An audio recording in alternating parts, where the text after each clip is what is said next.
नमस्कार, welcome to yoga fitness with Priyanka Sharma.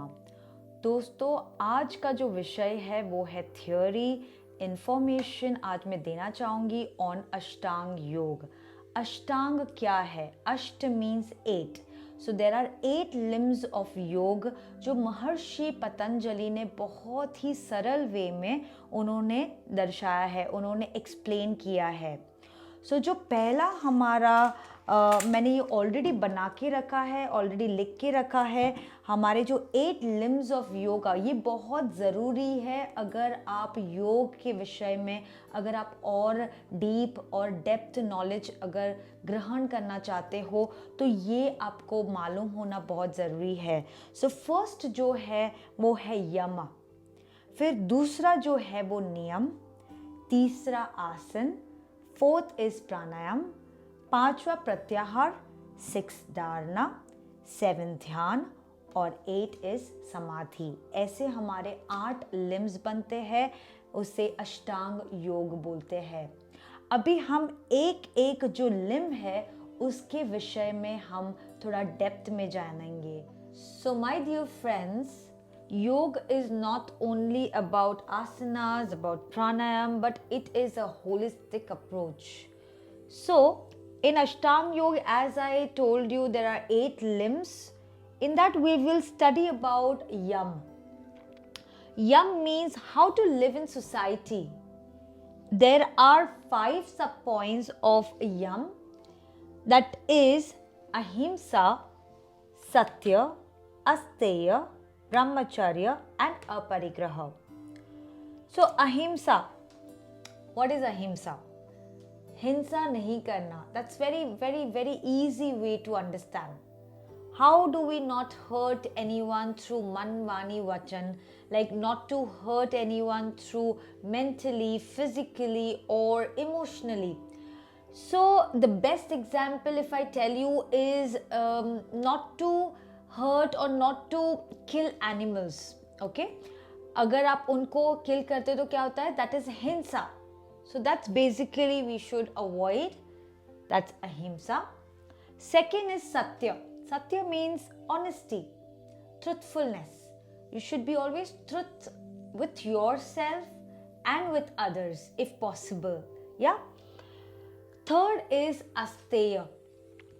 Asteya means chori na karni, even not thoughts. Means we should not steal other things, like it could be money, it could be things, anything.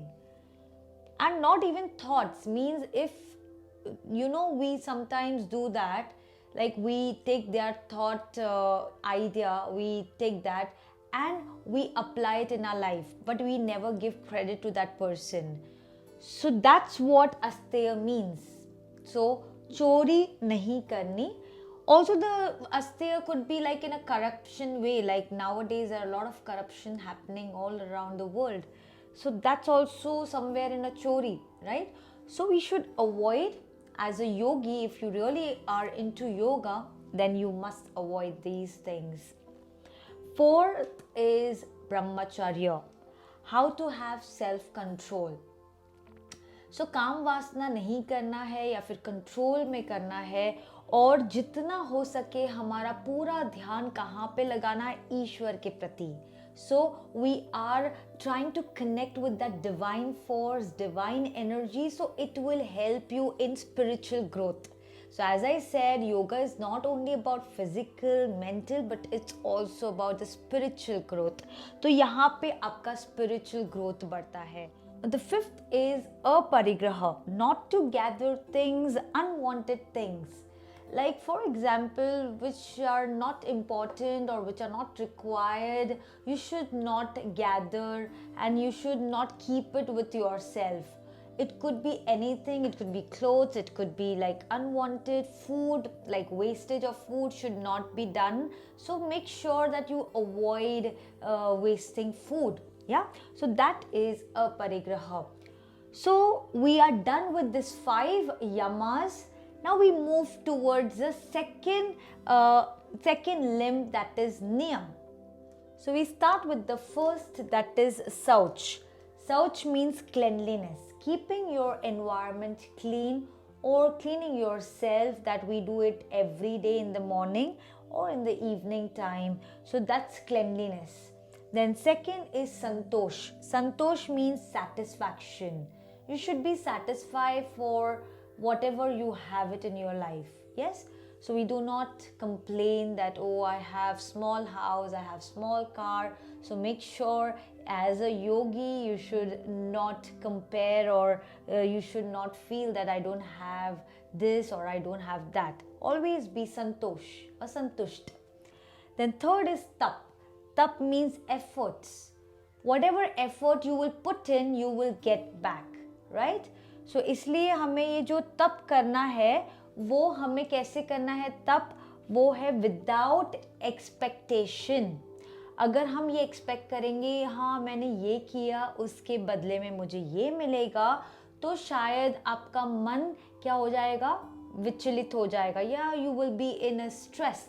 सो हमें हमेशा हमारा कर्म करना है और बाकी ईश्वर के ऊपर छोड़ना है. सो दैट इज एफर्ट, हमें वर्क करना है. फोर्थ इज स्वाध्याय. स्व प्लस अध्ययन मीन्स खुद का सेल्फ स्टडी करना है हमें.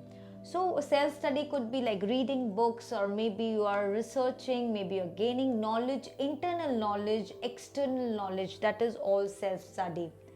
देन जो फिफ्थ है वो ईश्वर प्रणिधान. Surrender yourself to God.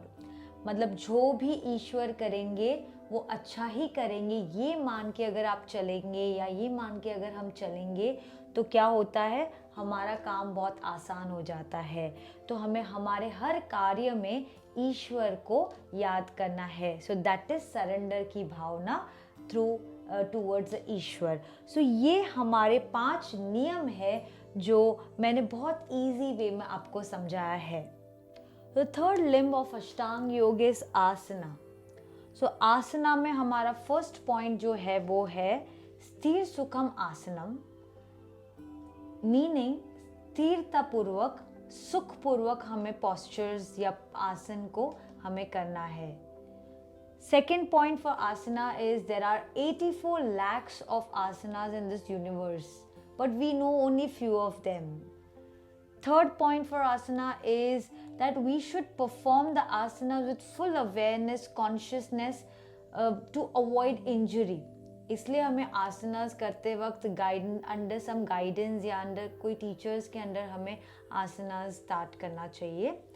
फिर आता है हमारा जो फोर्थ लिम्ब ऑफ अष्टांग योग है वो है प्राणायाम. प्राण प्लस आयाम को प्राणायाम कहा गया है. तो पहला पॉइंट जो प्राणायाम में आता है वो है कि ब्रीदिंग टेक्निक हम कैसे सीखें, हम कैसे ऑक्सीजनेटेड ब्लड या ऑक्सीजन हम ज़्यादा से ज़्यादा हमारी प्राण शक्ति को बढ़ाए, और कार्बन डाइऑक्साइड या हैवी गैसेस, वायरसेस या कार्बन डाइऑक्साइड को कैसे बाहर निकाले. Second point of pranayam is that there are pranayam like Bastrika, Kapalbhati, then Anulom Vilom pranayam, Brahmari pranayam, Udgit pranayam, Omkar. ऐसे जो प्राणायाम है वो हमें ज़रूर करना चाहिए every day in the morning, खाली पेट. Third point for pranayama is that जब हम प्राणायाम करते हैं तो हमें ये विशेष ध्यान रखना है कि हमारी जो प्राण शक्ति, जैसे हर ह्यूमंस 1 मिनट में 17 से 18 बार सांस भरता है, वैसे ही टर्टल्स, अगर टॉर्टोइस को अगर आप देखो तो वो 300 साल जीता है. क्यों? क्योंकि वो 5 मिनट में 1 या 2 बार ही सांस भरता है. That is why we should learn the right technique of pranayama again under the guidance of a teacher. Now we move to the fifth limb of Ashtanga yoga, that is प्रत्याहार. प्रति प्लस आहार मीन्स कंट्रोलिंग 5 सेंसेस. हमारे जो 5 senses है वो कौन से हैं? आँख, कान, जिह्वा, फिर स्पर्श और नाक. ये जो 5 सेंसेस है हमारे, उनको कैसे नियंत्रित करें, कैसे हम कंट्रोल करें. मीन्स हमें खाना है बट हमें right eating, we should have right और clean food. Then second is हमें हमारी वाणी में कंट्रोल करना है, अच्छा बोलना है. थर्ड जो है वो सुनना, we should listen very good like spiritual music या भजन जो है वो। फिर जो फोर्थ चीज़ है वो देखना, हम क्या देखते हैं, अच्छी चीज़ें देखना है। और जो स्पर्श है मतलब काम वासना पे थोड़ा कंट्रोल करना है।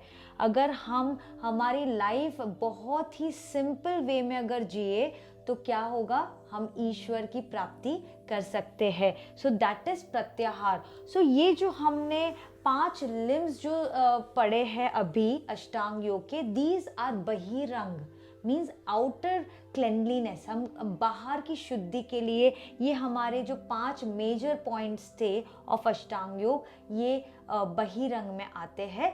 जो 3 पॉइंट्स रह गए हैं, धारणा, ध्यान एंड समाधि, ये 3 अंतरंग में काउंट किए जाएंगे। वो मैं आपको नेक्स्ट वीडियो में मैं आपको उसका एक्सप्लेनेशन दूंगी। और one more point friends, that pratyahara is a bridge of pranayama and dharana. यही ऐसी पड़ाव है, link between the pranayama and dharana. So प्रत्याहार में हम क्या करते हैं, वो है बंदाज एंड मुद्राज। वो परफॉर्मेंस मैं आपको कुछ नेक्स्ट वीडियोस में मैं ज़रूर आपको मैं थोड़ा और टिप्स दूंगी फॉर मुद्रा एंड बंदाज। अब तक के लिए दोस्तों, I hope you will enjoy this full seminar or whatever session.